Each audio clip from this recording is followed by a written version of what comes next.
सत्य समाचार, तटस्थ समाचार, समाज बदल्ने हाम्रो अभियान। नमस्कार, यो हो टाइम समाचार। म वीरेन्द्र मन सुरु गरौँ नागपञ्चमी सम्बन्धी प्रसङ्गबाट। प्रत्येक वर्ष श्रावण शुक्ल पञ्चमीका दिन मनाइने नागपञ्चमी पर्व सोमबार घरको मूल ढोकामाथि ब्राह्मण पुरोहितबाट नागको तस्बिर टाँसी पूजा आराधना गरेर मनाइएको छ। आजको दिनमा घरको मूल ढोकामाथि नागको तस्बिर टाँसेको नाग सर्प भिक्षी जस्ता जीवबाट वर्षभरि दुःख नपाइने धार्मिक विश्वास रहिआएको छ।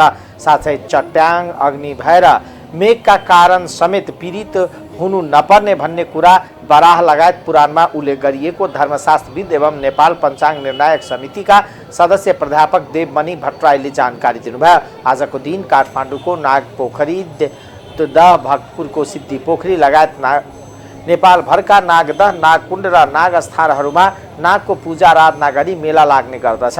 पशुपति स्थित वासुकी मन्दिरमा समेत विशेष पूजा आराधना गर्ने गरिएको छ।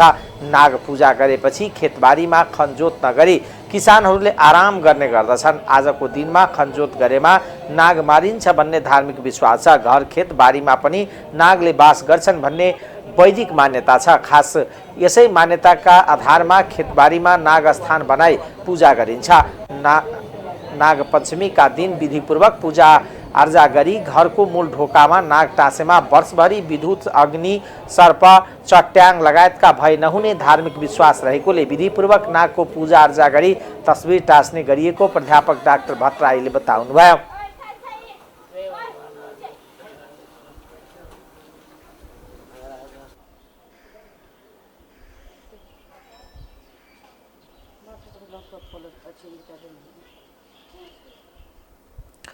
जानकी आँखा अस्पतालले मध्य प्रदेशमा मात्र नभई सीमावर्ती भारतीय नागरिकलाई समेत सेवा प्रदान गर्दै आएको छ। धेरैले सम्झना लायक आँखा अस्पताल बनाउनमा वरिष्ठ समाजसेवी नरेश प्रसाद सिंहको योगदान अथक रहेको छ। विगत 41 वर्षदेखि अस्पताल भौतिक पूर्वाधार लगायतका अन्य क्षेत्रको श्रीवृद्धिमा अनवरत मेहनतका साथ लागिरहनु भएको छ। नेपाल रेडक्रस सोसाइटी धौंसा र जानकी आँखा अस्पताल विकास समितिका अध्यक्ष समेत रहनुभएका समाजसेवी सिंहले सन् 1982 मा भिन्न परिवेशमा यो अस्पतालको स्थापना भयो। अस्पतालले यो स्तरमा आफ्नो पहिचान बनाउने कुरा धेरैले कल्पना गरेका थिएन। तात्कालीन समयमा जनकपुर क्षेत्रको अन्धोपन निवारण र आँखा बिरामीका लागि केही सहयोग गर्ने उद्देश्यले आँखा शिविरलाई संस्थागत रूपमा स्वरूप दिन उपचार केन्द्रमा रूपमा सेवा सञ्चालन गरिएको थियो। सन् 1959 देखि वर्षको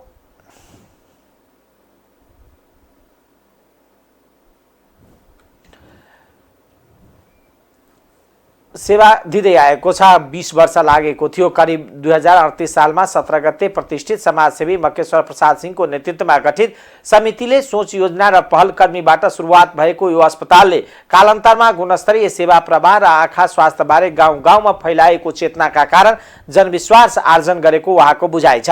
आर्थिक रूपमा कमजोर विपन्न नागरिकले पैसाकै अभावमा उपचार बिना फर्केर जानु नपर्ने अवस्था सुनिश्चित गरिएको छ। यसमा सरकारको पनि केही सहयोग रहेकोमा सेवामा थप प्रभावकारितालाई, नागरिकको माग सम्बोधन र बिरामीको चापलाई धान्न सकिन्छ।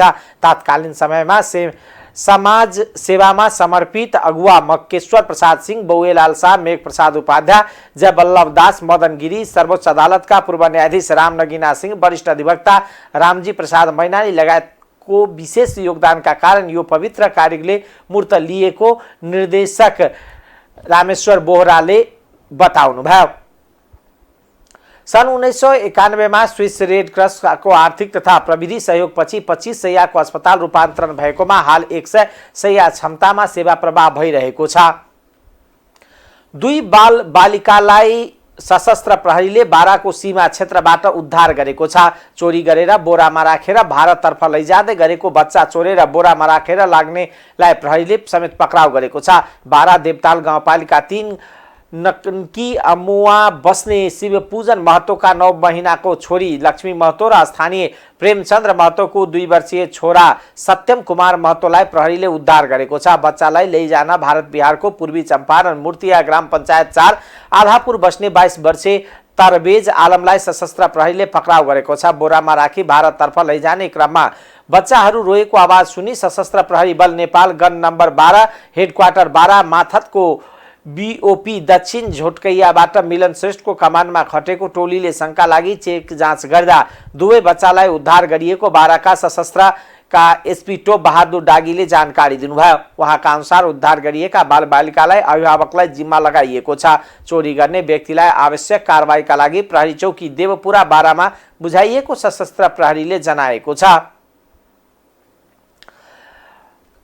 प्रधान न्यायाधीशमा प्रस्तावित विशम्बर प्रसाद श्रेष्ठले पारिवारिक अदालत स्थापनाका लागि आफूले पहल गर्ने प्रतिबद्धता व्यक्त गर्नुभएको छ। सोमबार सिंहदरबारमा बसेको संसदीय सुनवाई समितिको बैठकमा आफ्नो कार्ययोजना प्रस्तुत गर्दै उहाँले पारिवारिक अदालत वा इजलासको स्थापनाका लागि आफूले पहल गर्ने बताउनुभयो।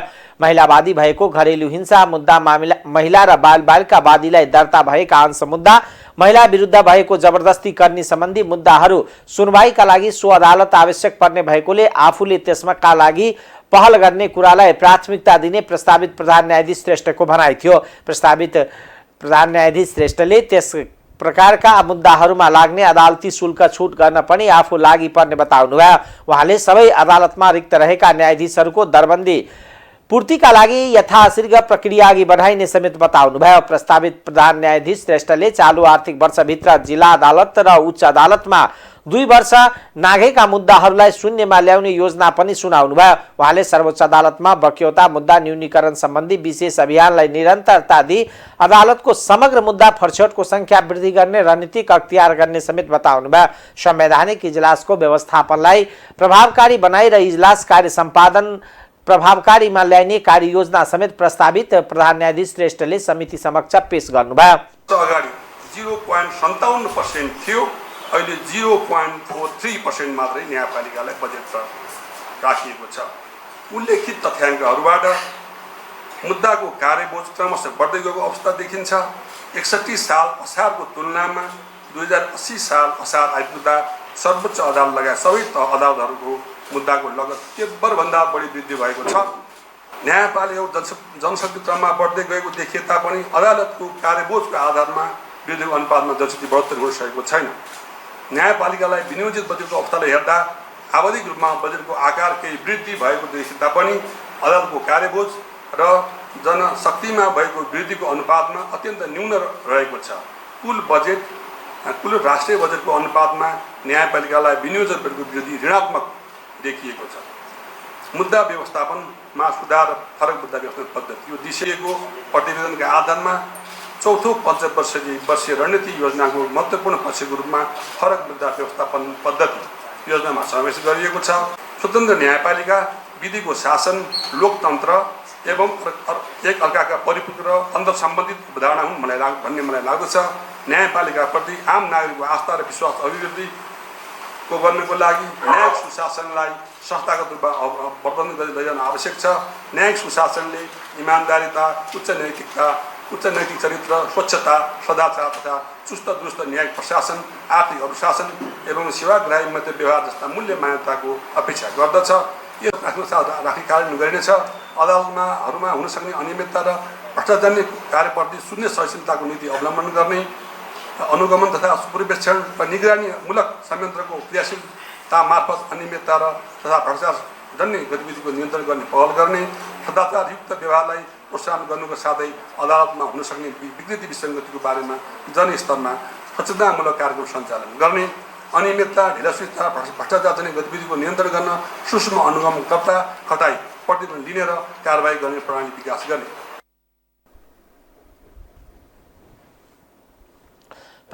प्रस्तावित प्रधान न्यायाधीश श्रेष्ठले मुद्दाको विषयवस्तु, महत्त्व र पक्षको अवस्थालाई समेत मद्देनजर गरी पेशी एवं सुनवाई लगायतको व्यवस्थापनको कामलाई प्राथमिकता दिने बताउनुभयो। संसदीय सुनवाई समितिले प्रधान न्यायाधीशमा विशम्बर प्रसाद श्रेष्ठलाई सर्वसम्मतले अनुमोदन गरेको छ। ज्येष्ठ सदस्य पशुपति शमशेर जबराको अध्यक्षतामा सिंहदरबारमा बसेको समितिको बैठकले श्रेष्ठलाई प्रधान न्यायाधीशमा सर्वसम्मतले अनुमोदन गरेको हो। श्रेष्ठले समिति समक्ष 18 पृष्ठ लामो कार्ययोजना प्रस्तुत गर्नुभएको थियो।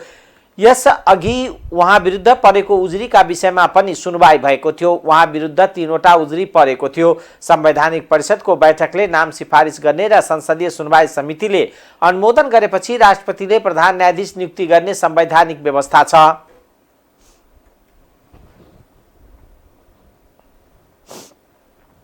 भएको पत्र संख्या 80 81 नम्बर 3 मिति 2080/4/19 को पत्रानुसार संवैधानिक परिषदको निर्णय बमोजिम श्री विश्वम्बर प्रसाद श्रेष्ठलाई नेपालको प्रधान न्यायाधीशको पदमा नियुक्तिको लागि प्रस्ताव गरी नेपालको संविधानको धारा 292 को धारा 1 बमोजिम संसदीय सुनवाईको लागि लेखी आएको संघीय संसदको संयुक्त बैठक र संयुक्त समिति नियमावली 2080 तथा संसदीय सुनवाई समितिको कार्यविधि 2080 बमोजिम सुनवाई गर्दा प्रस्तावित व्यक्तिको योग्यता, क्षमता र अनुभव समेतको आधार संघीय संसदको संयुक्त बैठक र संयुक्त समिति नियमावली 2080 को नियम 26 को उपनियम 5 बमोजिम प्रस्तावित व्यक्तिलाई नेपालको प्रधान न्यायाधीशको पदमा नियुक्तिका लागि सर्वसम्मतिले अनुमोदन गर्यो। प्रधान न्यायाधीश हरिकृष्ण कार्कीले उमेर हदका कारण गत साउन 20 गते अवकाश लिनुभएको थियो। संवैधानिक परिषद बैठकले सर्वोच्च अदालतका वरिष्ठ न्यायाधीश श्रेष्ठलाई प्रधान न्यायाधीश नियुक्तिका लागि गत साउन 18 गते सिफारिस गरेको थियो भने साउन 23 मा बसेको सुनवाई समितिको बैठकले श्रेष्ठ विरुद्ध 10 दिनको म्याद दिएर उजुरी आह्वान गरेको थियो। नेपाली कांग्रेसका सभापति एवं पूर्व प्रधानमन्त्री शेरबहादुर देउवाले स्वर्गीय प्रदीप गिरी बीपी कोइराला पछि को ठूलो समाजवादी चिन्तक भएको बताउनु भएको छ। सोमबार पार्टी केन्द्रीय कार्यालय सानेपामा स्वर्गीय गिरीको स्मृति दिवसको अवसरमा आयोजित कार्यक्रमलाई सम्बोधन गर्दै उहाँले यस्तो बताउनु भएको हो। उहाँले समाजवादी चिन्तकको रूपमा बीपी कोइराला पछि कसैको नाम लिने हो भने प्रदीप गिरीकै नाम आउने बताउनु भयो। सभापति देउवाले स्वर्गीय गिरीका बाँकी कृति र लेखहरू भए प्रकाशित गर्न पार्टीले सहयोग गर्ने बताउनु भयो। उहाँले स्वर्गीय गिरीका लेखबाट सिङ्गो पार्टी नै लाभान्वित हुने बताउनु भयो।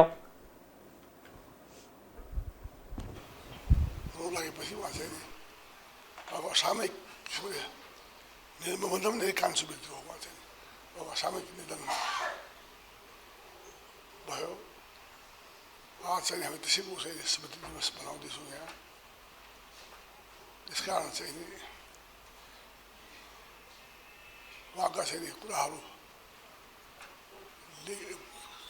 चिन्तन लेखहरू किताबहरू हामीले पार्टीले प्रकाशित गर्न चाहिँ नि गर्नुपर्दछ। त्यसबाट हाम्रो सिङ्गो पार्टी लाभान्वित हुनेछ। अहिले रोजा लक्जम्बरको कुरा आयो अघि। रोजा लक्जम्बर उहाँले सच्चा मान्यता उहाँ समाजवादी चिन्तक मानेर चाहिँ नि यो कम्युनिस्ट आन्दोलन र सोसलिस्ट आन्दोलनको फरक भएको रोजाले गर्दाखेरि हो।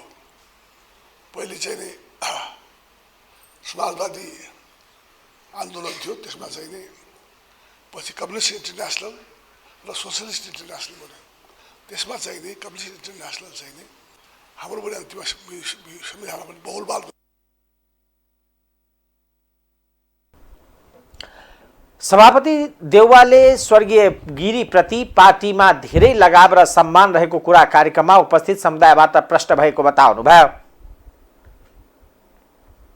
सम्झन्छौँ पनि किन प्रदीप दाइले एउटा समस्या भयो। हामीले जहिले पनि उहाँलाई भन्यौँ, दाइ तपाईँसँग यति धेरै कुरा छ, तर हामीलाई कहिले पनि लागेको थिएन प्रदीप दाइले छिटो जानुहुन्छ भनेर। तर मनमा डर त हुने भयो। तर उहाँलाई भन्थ्यौँ हामीहरू, तपाईँ भएकै बेलामा यी सबै कुरालाई एक ठाउँ सङ्गठित गर्नुपर्छ। यसलाई सिलसिलेवार मिलाएर तपाईँले कोइरालाको पुस्तकहरूको बारेमा यत्रो समय खर्च गर्नुभएको छ, तपाईँको आफ्नै पनि प्रकाशन निस्कनुपर्छ। भोलि प्रदीप गिरीको विचार भनेर हामीले त्यसलाई भन्न पाउनुपर्छ भनेर हामीले धेरैचोटि उहाँसँग कुरा भन्यौँ। म गर्छु भनेर भन्नुभयो। केही कुराहरू भइ पनि रहेका छन्। उहाँले परिवारको सदस्यहरूसँग उहाँका अरू नजिकका उहाँलाई केन्द्रका अध्यक्ष पुष्पकमल दाहाल प्रचण्डले कर्णाली मुलुकको समृद्धिको मुहान बन्न सक्ने बताउनु भएको छ। कर्णाली प्रदेश स्थापना तथा शहीद दिवसका अवसरमा सुर्खेत को वीरेन्द्रनगरमा सम्बोधन गर्नुहुँदै प्रधानमन्त्री दाहालले कर्णालीको जल जमिन पर्यटन जडीबुटी वेशभूषा भाषा संस्कृतिमा अपार सम्भावना रहेको भन्दै मुलुक समृद्धिको मुहान भएको बताउनु भएको हो। प्रदेश सरकारको कृषि प्रोत्साहन कार्यक्रम कर्णालीको जे बेच्छ मूल्याङ्कन उपज बेच्छ जस्ता नारा र कर्णाली समृद्धि अभियान जस्ता कार्यक्रमबाट आफू उत्साहित भएको उहाँको भनाइ छ। प्रधानमन्त्रीले प्रदेश स्थापनाका लागि लड्दै आफ्नो जीवनको आहुति दिने हुने अमर शहीदप्रति भावपूर्ण श्रद्धाञ्जली अर्पण गर्दै उहाँहरूले देखाएको सत्य र न्यायको मार्गमा हिँड्न तथा देखेका सुन्दर समृद्ध र समतामूलक समाज निर्माणको सपनालाई साकार पार्न सबैलाई प्रेरणा मिलोस् भन्ने कामना समेत गर्नुभयो। प्रधानमन्त्री दाहालले कर्णालीका कच्ची र कमजोर सडक पूर्वाधारले दुर्घटनाको जोखिम बढेको, बेरोजगारी र अभावले हजारौं युवा मुगलान पसिरहेको, जाडोयाममा मैल पसेको, पातलो कपडा लगाई शिक्षा लिन 2 घण्टासम्म नानी बाबु हिँड्ने दृश्य राम्रोसँग बुझेको र महसुस गरेको बताउनुभयो। कमजोर सडक पूर्वाधारले दुर्घटनाको जोखिम बढाएको विषय मैले राम्रोसँग बुझेको छु। बेरोजगारी र अभावले हजारौं युवा मुगलान पसिरहेको अनुभूति पनि हामीलाई छ। जाडो याममा मैल पोसे पातलो कपडा लगाई शिक्षा लिन 2 घण्टासम्म हिँड्नु पर्ने गरेको मैले महसुस गरेको छु। उपचार नपाउँदा गर्भवतीको अकालमा ज्यान जाने गरेको भयावह स्थिति पनि मैले अनुभूत गरेको छु। कर्णालीको गरिबी, पछौटेपन र भूगोलमा म पसेको छु र जनयुद्धदेखि सङ्घर्षमय क्षणका सबै सन्दर्भमा यसै क्षेत्रमा बसेर मैले आन्दोलनको नेतृत्व पनि गरेको छु। यति मात्र होइन, कर्णाली प्रदेशको विशाल सिजा सभ्यता, विविधतायुक्त भूगोल, सानो जनसङ्ख्या, रारा, उपल्लो डोल्पा, कैलाश पर्वत दृश्यावलोकन गराउने लिमी, फोक्सुन्डो ताल, भेरी र कर्णालीको पवित्र सङ्गम पञ्चपुरी उपत्यका जस्ता आकर्षक पर्यटकीय गन्तव्य, भेरी र कर्णाली जस्ता सदाबहार हिमाली नदीहरूको अपार सम्भावना र अवसरको अनुभूत पनि मैले गरेको छु। प्रदेश सरकारको नीति योजना र कार्यक्रम बनाउँदा यहाँको ऐतिहासिक सम्भावना र जनताको जीवनमा परिवर्तन ल्याउन चाल्नुपर्ने कदमबारे गम्भीर रूपमा सोच्नेछ भन्ने मेरो विश्वास छ र कर्णाली समृद्धि अभियान जस्ता कार्यक्रमबाट म निकै नै प्रभावित र उत्साहित भएको छु। साथै कर्णाली मुलुककै समृद्धिको मुहान बन्न सक्छ। कर्णालीको जल जमिन पर्यटन जडीबुटी वेशभूषा भाषा संस्कृतिमा रहेको अपार सम्भावनालाई हामीले राम्रोसँग आत्मसात गरेर अगाडि बढ्न जरुरी छ। कर्णाली एउटा सभ्यता हो। यो मानव सभ्यता र संस्कृतिसँग जोडिएको ऐतिहासिक धरोहर पनि हो। बेरोजगारीको अन्त्य गरी गरिबी निवारण तथा आर्थिक रूपान्तरणका लागि कर्णाली प्रदेश सरकारको समृद्धि अभियानलाई सङ्घीय सरकारको साथ र सहयोग रहने विश्वास पनि म व्यक्त गर्न चाहन्छु। कर्णालीको विकासलाई मैले सधैँ प्राथमिकतामा राख्दै आएको छु र आगामी दिनमा समेत नीतिका पूर्वाधार विकासमा काम कारबाहीहरू प्रभावित भएको भन्ने यहाँहरूको गुनासोलाई मैले गम्भीरतापूर्वक लिएको छु। प्रदेशको मेरुदण्डका रूपमा उपचार नपाउँदा गर्भवतीको अकालमा ज्यान जाने गरेको भयावह स्थिति, कर्णालीको गरिबी, पछौटेपन र भूगोलबारे पनि राम्रोसँग बुझी यही क्षेत्रको आन्दोलनको नेतृत्व समेत गरेको उहाँले जिकिर गर्नुभयो।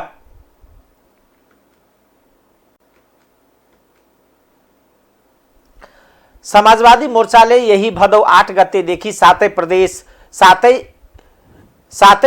सभामा सभा गर्ने निर्णय गरेको छ।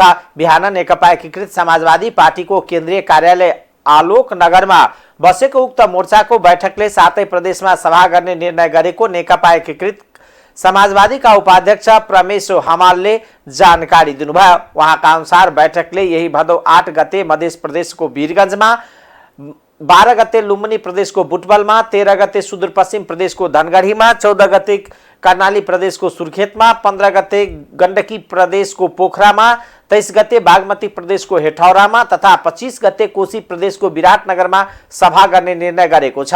सोही घोषणा सभाबाट प्रदेश मोर्चाको गठन गरिने निर्णय भएको उपाध्यक्ष हमालले बताउनुभयो।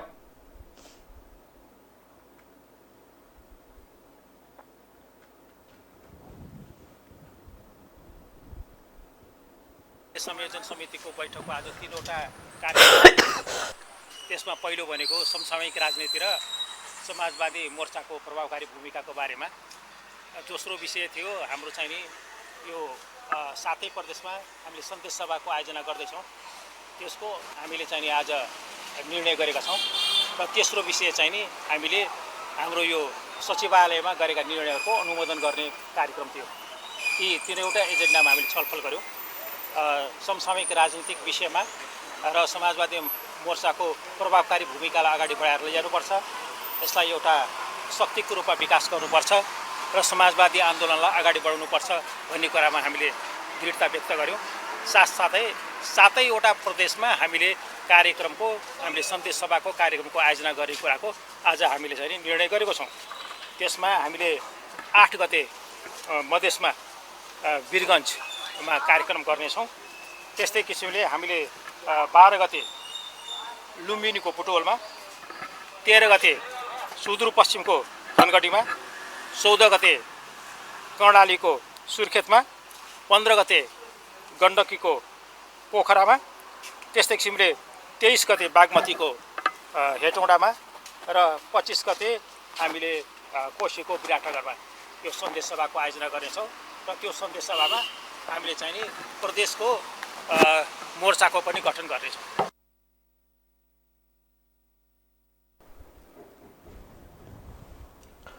यसैगरी बैठकमा सरकारको कामको समीक्षा, समसामयिक राजनीति घटनाक्रम लगायत सरकारले थालेको भ्रष्टाचार विरुद्धको अभियानलाई समर्थन गर्ने लगायतका विषयमा छलफल भएको जनाइएको छ। मोर्चामा नेकपा माओवादी केन्द्रका केन्द्र, जनता समाजवादी पार्टी जसपा, नेकपा एकीकृत समाजवादी पार्टी र विप्लव नेतृत्वको नेकपा आबद्ध छन्। तर आजबाट त्यो चाहिँ अन्त्य भएको छ र हामीले 9 गतेदेखि प्रदेश स्तरको घोषणा सभाहरू गर्ने निर्णय गरेका छौँ। सँगसँगै यो देशमा जो भ्रष्टाचार विरोधी आन्दोलन चलिरहेको छ त्यसलाई समर्थन गर्ने गरी हामी सोच्नुपर्छ। प्रदेशहरूको संयोजक प्रदेश घोषणा सभामै तोकिन्छ। होइन, यहाँ केन्द्रको यहाँ त हाम्रो अस्ति नै भइसक्यो नि। तपाईँले सायद माधव नेपाल कमरेड चाहिँ अहिले हाम्रो संयोजक हुनुहुन्छ। भनेको त्यही निरन्तरता त्यो 4 महिना जान्छ, यो 4 महिना जान्छ, त्यसपछि फेरि अर्को गर्नुहुन्छ। तालमेल त राम्रै मिलिरहेको छ एकदमै राम्रो। मोर्चामा तपाईँहरू संसदीय होइन जुन प्रणाली हो यसलाई स्वीकार नगरेको र उहाँहरू संसदीय दल मजाले मिलिरहेको छ। यो नै नेपालको मौलिकता हो, नेपाली विशेषताको समाजवाद यसको मौलिकता हो भन्नुहोस् न, एकदम राम्रो हुन्छ। थाइल्यान्ड र म्यानमारमा रहेका नेपाली भाषीहरूको प्रतिनिधिमण्डल थाई नेपाल एसोसिएसनले उपप्रधानमन्त्री तथा रक्षा मन्त्री पूर्णबहादुर खड्कासँग भेटघाट गरेका छन्। रक्षा मन्त्रालयमा भएको भेटमा थाई नेपाल एसोसिएसनका पदाधिकारीले उपप्रधान तथा रक्षा मन्त्री खड्का समक्ष आफ्ना पुर्खा पनि नेपाली भएको र धेरै वर्षदेखि विदेशमा रही सोही देशको नागरिकका रूपमा काम गरिरहेको बताउनुभयो। साथै उनीहरूले आफूहरू नेपालीकै सन्तान भएको भन्दै पहिचान खुल्ने व्यवस्था मिलाइदिन आग्रह गर्नुभयो। भेटमा थाई नेपाल एसोसिएसनका प्रतिनिधिहरूले आफूहरूलाई नेपाल आवत जावत गर्न पाउने गैर आवासीय नेपालीको परिचय पत्र उपलब्ध गराउन आग्रह गरे। उपप्रधानमन्त्री खड्काले यस विषयमा आफ्नो गम्भीर ध्यानाकर्षण भएको भन्दै संविधानको परिधिभित्र रहेर यस विषयमा प्रधानमन्त्री पुष्पकमल दाहाल प्रचण्डसँग छलफल गर्ने आश्वासन दिनुभयो। यसअघि उक्त टोलीले राष्ट्रिय सभाका अध्यक्ष गणेश प्रसाद तिमल सिन्हासँग भेट गरी थाइल्यान्ड र म्यानमारमा बस्दै आएका नेपाली मूलका नेपाली भाषी थाई नागरिकलाई गैर आवासीय नेपाली परिचय पत्र उपलब्ध गराउन पहल गरिदिन आग्रह गरेको थियो। बेनी जोमसोम सडक खण्डमा अन्तर्गत म्याग्दीको अन्नपूर्ण गाउँपालिका 3 दाना खण्डमा पहिरोले सडक छत विछत भएको छ। अविरल वर्षासँगै आएको बाढी र पहिरोले अन्नपूर्ण गाउँपालिकाको नारच्याङ पुलदेखि दानासम्म करिब 55 बढी ठाउँमा सडक अवरुद्ध भएको छ। ठाउँ ठाउँमा खसेको पहिरोले सडकमा ठूलो क्षति भएको बेनी जोमसोम कोर्ला सडक आयोजनाका सुपरभाइजर इन्द्रसिंह शेरचनले जानकारी दिनुभयो। यस सडक आयोजना अन्तर्गत अहिले बेनीदेखि नारच्याङ पुलसम्म दानादेखि जोमसोम सडक खण्ड मात्र सुचारू रहेको छ। सडक अवरुद्ध भएपछि घाँसादेखि नारच्याङ पुलसम्म नै सर्वसाधारण र पर्यटकहरू पैदल हिँडेर आवत जावत गर्नु परेको छ।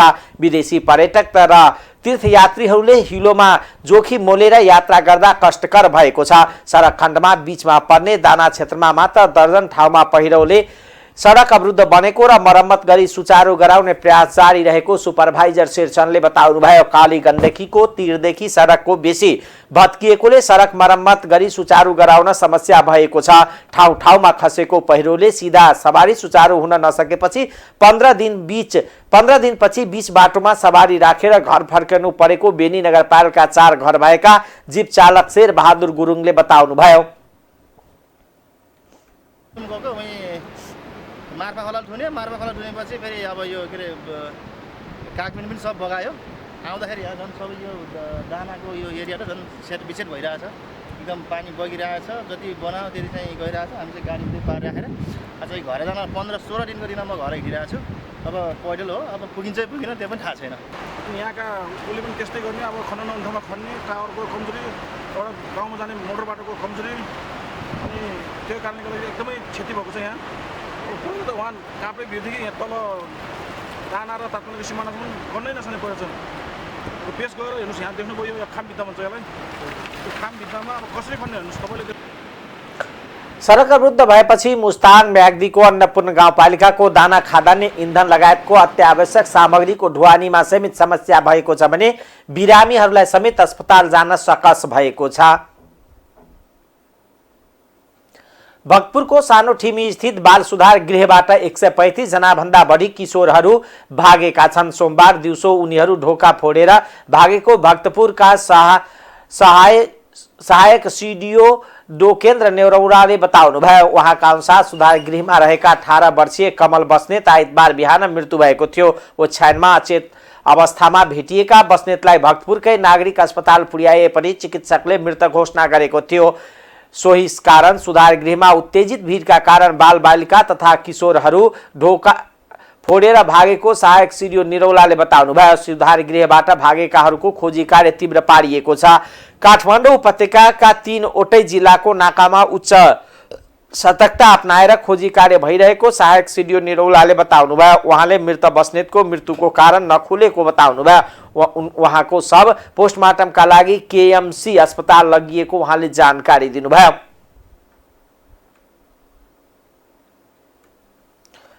पूर्व मन्त्री तथा चितवन क्षेत्र नम्बर 3 का सांसद विक्रम पाण्डेले नारायणी नदीको कटान क्षेत्रको स्थलगत निरीक्षण गर्नुभएको छ। पाण्डेले आइतबार पश्चिम चितवनमा नारायणी नदीले कटान र तटबन्ध भएको क्षेत्र निरीक्षण गर्नुभएको हो। निरीक्षणका क्रममा सांसद पाण्डेले नारायणी नदीको व्यवस्थापनको काम सन्तोषजनक भएको बताउनुभयो। उहाँले नदीले कटान गरेका नयाँ क्षेत्र समेत अनुगमन गर्नुभयो। पुरानो कटान त सम्पन्न गर्नु नै छ, नयाँ कटान गरेको क्षेत्रमा अर्को साल बजेट पार्ने लक्ष्यका साथ अवलोकन गरेको उहाँले बताउनुभयो। नारायणी नदीमा जथाभावी डुङ्गा गिट्टी उठाउँदा चितवनको बस्तीतर्फ नारायणी बगेको उहाँले बताउनुभयो। आगामी दिनदेखि नारायणी बगर उठाउन दिन नहुने उहाँले बताउनुभयो। उहाँले विक्रम सम्वत 56 सालदेखि नारायणी नदीको तटबन्धको विषय उठाएको बताउनुभयो। आगामी दिनमा आफू नै आएर नदी दोहन गर्न नदिने उहाँले उद्घोष गर्नुभयो।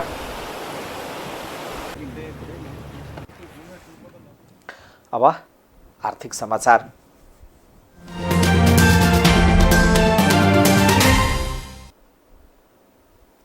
करदाताले मूल्यवृद्धि कर भ्याट दाखिला गर्ने सम्बन्धी साबीको व्यवस्थामा परिवर्तन भएको छ। नयाँ व्यवस्था अनुसार वार्षिक 1 करोड रुपियाँ भन्दा धेरैको कारोबार गर्ने कम्पनीले मासिक र वार्षिक 1 करोड रुपियाँ भन्दा कम कारोबार गर्ने कम्पनीले चौमासिक रूपमा भ्याट विवरण दाखिला गर्नुपर्ने आन्तरिक राजस्व विभागले जनाएको छ। मूल्यवृद्धि कर नियमावली 2053 को नियम 26 मा संशोधन भई सार्वजनिकमा रहेको ईटा उद्योग, होटल, पर्यटन तथा चलचित्र उद्योगले चाहेमा विवरण पेश गर्ने अवधि चौमासिक कायम गर्न सक्नेछन् भन्ने व्यवस्था खारिज भएको विभागले जनाएको छ।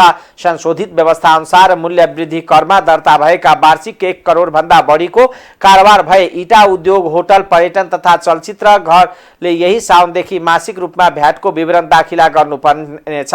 त्यस्तै वार्षिक रूपमा भ्याट विवरण दाखिला गर्ने दुविधा नरहेकाले वार्षिक 1 करोड रुपियाँ भन्दा बढीको कारोबार भएको करदाताले मासिक रूपमा नै विवरण पेश गर्ने भनिएको छ।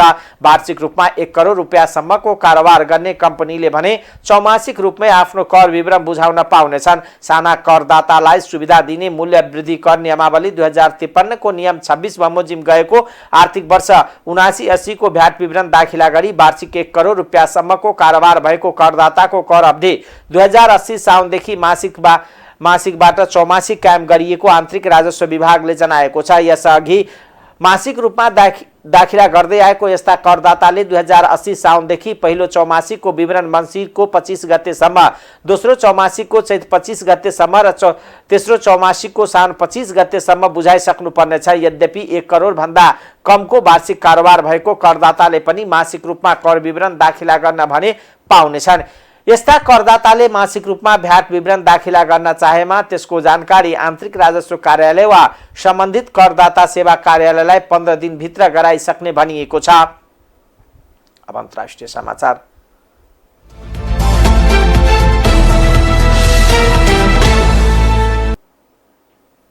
भारतले अन्तरिक्षमा पठाएको चन्द्रयान 3 आउँदो बुधबार बेलुका 6:04 चन्द्रमामा अवतरण गर्ने भएको छ। भारतीय अन्तरिक्ष अनुसन्धान संगठन इसरोले एक सूचना मार्फत चन्द्रयान 3 बुधबार बेलुका अवतरण गर्ने जानकारी गराएको बीबीसीले हिन्दीले जनाएको छ। सकुशल अवतरण भएमा चन्द्रयान 3 चन्द्रमाको दक्षिणी ध्रुवमा अवतरण गर्ने पहिलो यान बन्नेछ।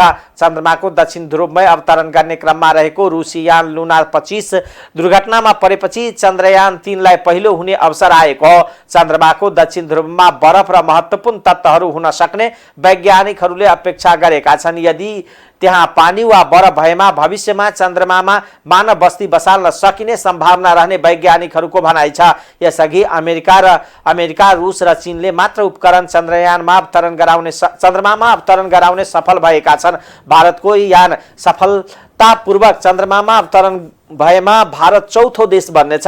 4 वर्ष अघि चन्द्रयान 2 चन्द्रमामा अवतरण गर्ने क्रममा दुर्घटना भएपछि त्यसलाई थप परिष्कृत गर्दै भारतले चन्द्रयान 3 बनाएको हो।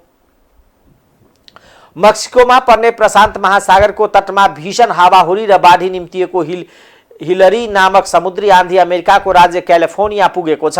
यो आँधी उत्तरतर्फ सर्दै जाँदा कमजोर हुने ठानिएको छ। तर क्यालिफोर्नियामा यसलाई 84 वर्षताकै पहिलो समुद्री आँधी भएको बीबीसीले जनाएको छ। त्यसअघि सन् 1939 दक्षिण क्यालिफोर्नियाको लिङ बीचमा यस्ता आँधी आएको थियो। क्यालिफोर्निया सरकारले दशकौँपछि निकै भयावह आँधीको चपेटामा पर्न लागेको भन्दै सतर्कता अपनाउन भनेको छ।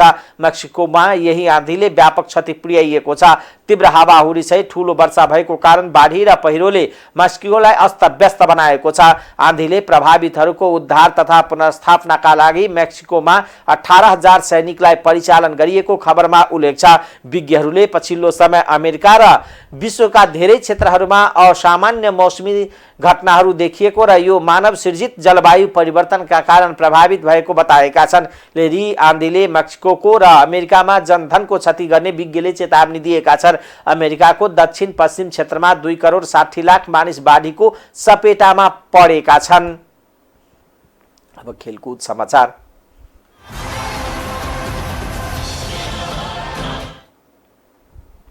एशिया कप क्रिकेट खेल्न नेपाली राष्ट्रिय टोली बुधबार पाकिस्तान जाने भएको छ। एशिया कपका लागि खेलाडी, अभ्यास र व्यवस्थापकीय सबै तयारी पूरा गरेको नेपाल क्रिकेट संघ क्यानले जनाएको छ। नेपाली टोलीले 1 हप्ता पाकिस्तानमै अभ्यास गर्नेछन्। नेपाली राष्ट्रिय टोलीका मुख्य प्रशिक्षक मोन्टी देसाई पनि हिजो भारतबाट नेपाल आइपुगेका छन्। एशिया कप अगस्त 30 देखि सेप्टेम्बर 17 तारिक अर्थात् भदौ 13 गतेदेखि 31 सम्म पाकिस्तान श्रीलङ्कामा हुँदैछ। एशिया कपको समूह ए मा नेपाल, भारत र पाकिस्तान छन्। समूह बी मा बंगलादेश, श्रीलङ्का र अफगानिस्तान छन्। नेपालले भदौ 13 गते पाकिस्तान र भदौ 18 गते भारतसँग खेल्नेछन्। नेपालले पहिलो पटक एशिया कप खेल्न लागेको हो। नेपालले एशिया कपका लागि रोहित कुमार पौडेलको कप्तानीमा 17 सदस्यीय टोली घोषणा गरिसकेको छ। टाइम्स समाचार अहिलेको लागि यति नै। हेर्दै गर्नुहोला टाइम्स टेलिभिजन। नमस्कार।